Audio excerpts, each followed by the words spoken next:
Good day everyone, my name is Viet of Axis Partners. Welcome back to my weekly Forex Outlook.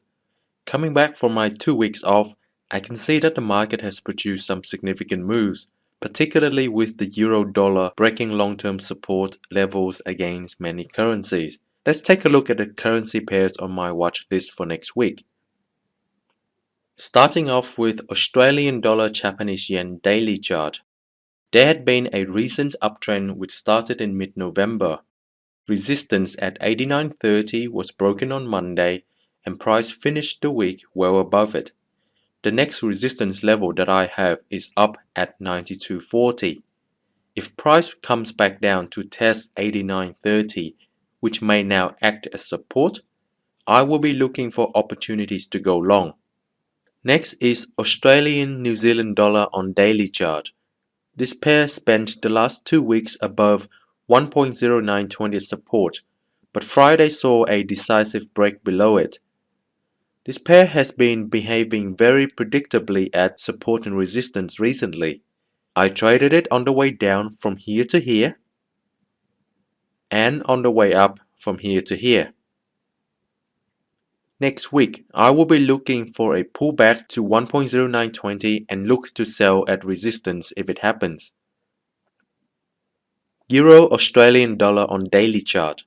1.4400 support was tested on Thursday and buyers came in to make a 600 pips move in one day. I am aware that this was due to the ECB press conference. However, even before that event, I can see clear evidence that 1.44 is a support level. Since I only trade price action, I will interpret the move as strong buying power as support and disregard the reason behind it. I am ignorant, but I know how to make my ignorance works. Going into next week, if price continues up to 1.5 resistance, I will be looking at the smaller time frames for signs of strong selling to go short. EURUSD on daily chart. Thursday's move ended the recent downtrend and have pushed price well above 1.0820, and now this level could act as support. My plan is always the same.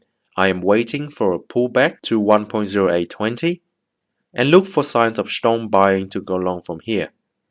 I get a few emails after each video asking me to show my strategy. My strategy is fully disclosed in each video. I buy at support and sell at resistance. I do it on a number of time frames, depending on which one would show me the most convincing price action to support my trade. I even show the exact candle that meets my entry signal. Here's an example of a trade that would have been taken if I was not away for 2 weeks. I am speaking from hindsight, so you should choose whether or not to believe me when I say that this is what I would have done. We are looking at the British Pound Australian dollar on daily chart. I will do it step by step to show you the entire process. Price broke 2.0880 support with this daily candle here. First, I look for a pullback to this support level, which could now be acting as resistance. This happened on the very next candle. Now I switch to the smaller time frames to look for signs of strong selling. The smallest time frame that I trade is the 4-hour chart. Let's have a look. Here is the initial break of support. Here is the pullback. Price then sat here for a few days, and all I would do is watch for signs of strong selling power on multiple time frames.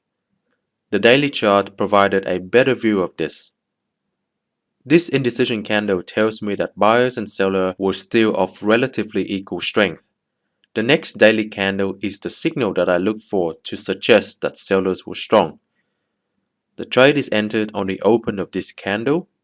Stop is 1 pip above the highest point of the signal candle.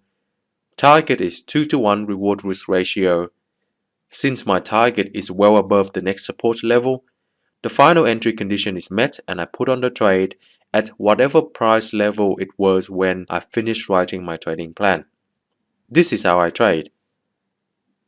Last but not least is New Zealand Japanese yen on daily chart. Price has reached 83.30 resistance and finished the week just below that. This is a strong resistance level and it was in play back in July of this year. I will be looking for signs of sellers taking control of price to go short at resistance. There is interest rate decision for New Zealand on Wednesday next week, so I will take extra care if I trade this pair. Looking at the news calendar for next week, there is interest rate decision for New Zealand on Wednesday. Thursday has unemployment rate for Australia, as well as interest rate decisions for Switzerland and the UK. The week is looking full of other high impact news, so I expect plenty of volatility to trade with.